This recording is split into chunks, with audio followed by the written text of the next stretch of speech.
Israel और फिलिस्तीन के बीच बीते 10 दिनों से संघर्ष जारी है। गाजा का आसमान बीते 10 रोज से सैकड़ों हमलों और मातम की चीखों का गवाह बन रहा है। यहाँ सूरज बाद में निकलता है, लेकिन मौत आसमान के रास्ते पहले ही दस्तक दे देती है। इसी बीच हमास के एक नेता ने सीज फायर की बात कहकर उम्मीद जाहिर की कि शायद ये खून खराबा रुक जाए, लेकिन इजराइल के रुख से ऐसा नहीं लग रहा कि वहां तबाही और बर्बादी का सिलसिला फिलहाल थमने वाला है, क्योंकि गुरुवार की सुबह इजराइल ने गाजा पर ताजा हमला किया है। अल बलाह और दक्षिण शहर खान यूनुस धमाकों की आवाज से गूंज उठे।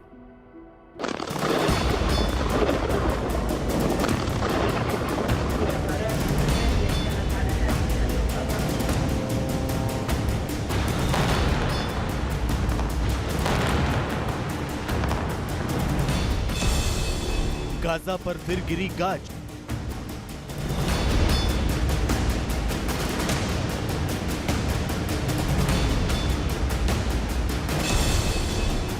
आसमान पर मंडराती मिसाइलें।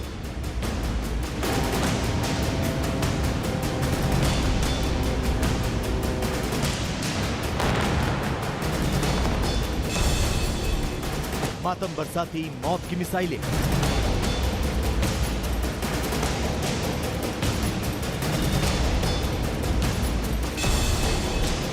इजरायली मिसाइलों ने बरसाया कहर।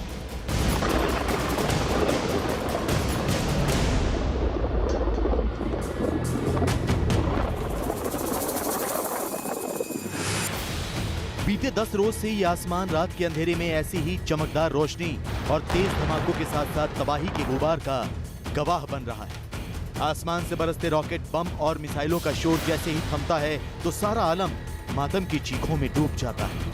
बारूदी गुबार जब छटता है तो खून से सने लोग जिंदगी को मौत के पंजे से छुड़ाने की जद्दोजहद करते दिखाई पड़ने लगते हैं।